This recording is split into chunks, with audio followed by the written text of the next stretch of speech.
October 18ஆம் தேதிக்கான ஜீவ ஊற்று ஒன்னிட வேத தியானம் எசேக்கியேல் 37:10. அவர்கள் உயிரடைந்து காலூன்றி மகா பெரிய சேனையாய் நின்றார்கள் என்பதே. ஒரு ரட்சிக்கப்பட்ட தேவ பிள்ளை தான் எதற்காக ரட்சிக்கப்பட்டேன் என்பதையும் எதற்காக அபிஷேகிக்கப்பட்டேன் என்பதையும் அதிக நிச்சயமாய் அறிந்திருக்க வேண்டும். ஆவி ஆத்துமாவில் மரித்திருக்கிற மனிதன் ரட்சிக்கப்படுவதற்கான முதல் நிலை என்பது மரித்த அவனுடைய ஆவி ஆத்துமா உயிர்ப்பிக்கப்படுவது. அடுத்ததாக அவன் தன் காலூன்றி நிற்க வேண்டும். தேவ ஆவியானவர் ஒத்தாசையோடு தன் காலூன்றி நிற்க வேண்டும். இதில் தடுமாற்றங்கள் வரலாம். ஏன் தடுமாற்றங்கள் வருகிறது?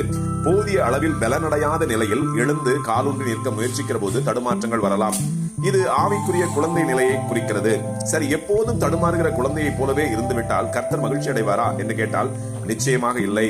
நம்முடைய பலத்திற்கேற்ற வளர்ச்சியும் வளர்ச்சிக்கேற்ற ஞானமும் மிகவும் அவசியம். சத்தியத்தின் ஆழங்களை அறிகிற ஞானம், சத்தியத்தின் ஆழங்களை அறிய அறிய நாம் பலத்தின் மேல் பலனடைவோம்.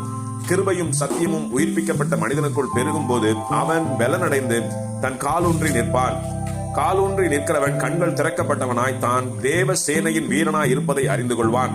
கர்த்தருடைய சேனையின் வீரன் முதலாவது கடினமான யுத்த பயிற்சிக்கு தன்னை ஒப்புக் கொடுப்பான். யுத்த பயிற்சியில் தேர்ந்தவனை கர்த்தர் நேரடியான யுத்த களத்தில் நிறுத்துவார். அப்பொழுது கர்த்தரை பற்றும் விசுவாசத்தில் உறுதியாய் இருக்கிறவர்கள் கர்த்தருடைய பட்டயமாகிய வார்த்தையை எடுப்பார்கள். விசுவாசத்தினாலே கர்த்தருடைய வார்த்தையை பட்டயமாக்கி ஆவியானவர் பலத்தோடு யுத்தம் செய்கிற சேனை வீரன் நிச்சயமாக தனக்கான யுத்தத்தை ஜெயிப்பான். ரோமர் 8:37. இவைகள் எல்லாவற்றிலையும் நாம் நம்மில் அன்பு கூறுகிறவராலே முற்றிலும் ஜெயம் கொள்ளுகிறவர்களாய் இருக்கிறோமே. ஆமேன். அல்லேலூயா.